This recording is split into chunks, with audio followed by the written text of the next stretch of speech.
कुठला परमार्थ आपण करावा हे आपल्याला नक्की दिशा कळल्याशिवाय राहणार नाही. तुकोबर आहे गावगाव जायचे महाराज. अरे त्या ठिकाणी समाजाला प्रबोधन करण्यासाठी या बहुरूपी सागरातून हा समाज तरुण जाण्यासाठी या ठिकाणी पाठोनाट रात्रंदिवस या ठिकाणी तुकोबर आहे प्रबोधन करायचे कीर्तनाच्या माध्यमातून आणि गावगाव जाऊन कीर्तन करायचे. सोबत 14 टाळकरी घेऊन असायचे. मला असं वाटतं आजही कीर्तनात आपले 14 टाळकरीच उभे आहे. मोजून बघा.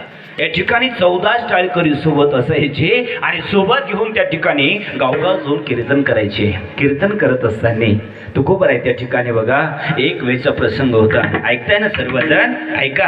जीवनामध्ये महत्वाचं आहे. लोहगावला तुकोबरायचं कीर्तन होतं आणि लोहगावामध्ये तुकोबरायांची जी कीर्तनातली पखवाज आहे या ठिकाणी बघा त्यांचं नाव होतं सोनबा ठाकूर. त्यांच्या गावात कीर्तनाला जाणार आहे आणि तुकोबरायच्या जीवनामध्ये आनंद होता. अरे आज मी जिथे कीर्तनाला जाणार आहे आज माझं कीर्तन वाजवायला माझा सोनबा त्या ठिकाणी असणार आहे. आज मजा येणार आहे. कारण बघा गावात येत असताना जे प्रेमाची माणसं आहेत ना अहो लगेच त्यांचं चित्र समोर येत असतं. मला जाफरवाडीत यायचं म्हटलं ना लगेच माझे तरुण मंडळी मला घरून निघाल्यानंतर दिसतात बरं का. माझे तरुण माझ्यासाठी वाट बघत असतील. बस माझे या ठिकाणी माझ्या स्वागतासाठी ते समोर असतील. मला त्यांना भेटायचं आहे. माझे मायबाप माझ्या या ठिकाणी मंडपामध्ये बसले असतील. मला त्यांचं दर्शन या ठिकाणी घ्यायचं आहे. म्हणजे निघण्यापासूनचा जो आनंद आहे कुठून असतो? हे प्रेमाचं या ठिकाणी कौतुक असतं बघा.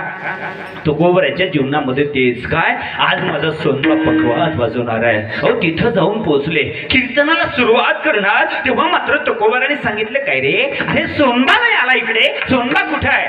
सोनबा कुठे म्हटल्यावर एक सद्ग्रस्त समोर आला. तुकोबर आहे म्हणे काय आज सोनबा मात्र पखवाज वाजवणार नाही. काय झालंय? 8 दिवस झाले महाराज. त्यांना 8 दिवस झाले. अहो त्यांच्या अंगाला ताप आलेला आहे. थंडी वाजून येते आहे व आणि त्या ठिकाणी 8 दिवसापासून अन्न पाणी बंद आहे त्यांचं.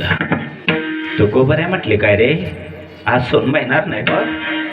चला कीर्तन झाल्यावर जाताना भेट घेऊन जाऊ.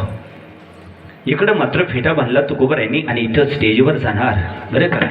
आणि कीर्तनाला त्या ठिकाणी सुरू करणार तेव्हा तिकडं मात्र थाप टाकली होती पखवाजावर ती मात्र सोनबा ठाकूरांनीच. जेव्हा ती थाप ऐकली आणि तुकोबरायचं होतं महाराज डोळे बंद करून कीर्तन करायचे उघडे ठेवून नाही. अरे सोनबा त्या ठिकाणी कीर्तन वाजवलंय. पूर्ण कीर्तन झालं आणि कीर्तन झाल्यानंतर तुकोबराय खाली बसले आणि मग मात्र सोनबा पखवाज सोडला तिथून आले. अहो मस्तक मात्र तुकोबरायच्या आणि चरणावरती नतमस्तक झाले आणि लगेच तिथून निघून झाले. तुकोबरायांनी सगळ्यांचं दर्शन झालं आणि विचारलं काय रे काय सोनबा कुठे आहे? पखवाज वाजवला. सोनबाने कुठे गेलाय? सोनबा काय म्हटलं घरी गेला असेल. कुठे गेला असेल काय माहिती. घरीच गेला असेल. तब्येत बरी नव्हती आणि घाई घाई देऊन पखवाज वाजवला असेल घरी गेला असेल. म्हणून या ठिकाणी एक जण म्हटलं हे काम करा महाराज तुम्ही बसा मी आता सोनबाला घेऊन येतो. म्हणून या ठिकाणी तो उठला आणि त्याने काय केलं माहितीये अहो तो घरी गेला आणि सोनबा ठाकूरांचं दार वाजवलं.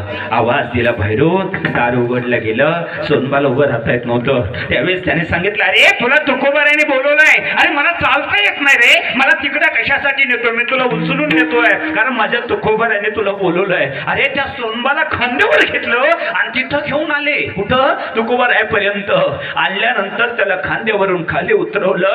त्या सोनबा ठाकूराने तुकोबरायाच्या चरणाला मिची मारली आणि डसा रडायला लागला. तुकोबराय आज या ठिकाणी क्षमा करा मला. आज माझ्या गावात येऊन मात्र मी आज पखवाज वाजवू शकलो नाही तुमच्या कीर्तनामध्ये. क्षमा करा मला.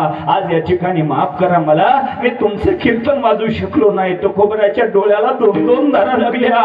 सद्ग्रस्त बाजूला होते. साधक मंडळीने विचारलं का हो तुकोबराय अरे ज्याने पखवाज वाजवलं नाही तो तुमच्या पाया पडून माफी मागतोय मग तुम्ही काय रडताय? त्यावेळेस तुकोबराची उद्गार आहेत अरे आज या ठिकाणी या सोनबाने पखवाज वाजवला नाही. याला ताप आली आहे. याला थंडी वाजून आली आहे. म्हणून आज विटेवरचा सोनबा माझ्या कीर्तनात पखवाज वाजून गेलाय आणि तो पखवाजच वाजून नाही गेला तर जाता जाता माझ्या चरणावर त्याचं डोकं ठेवून गेला. मी माझ्यासारखा अपराधी मीच आहे. माझ्यासारखा पापी मीच आहे. कारण 7 पिढ्या माझ्या पूर्वजांनी परमार्थ केलाय. फक्त विटेवरच्या मालकाच्या पायावरती डोकं ठेवून केला. पण त्यांच्या पोटी हा त्या ठिकाणी दुर्योधन जन्माला आला.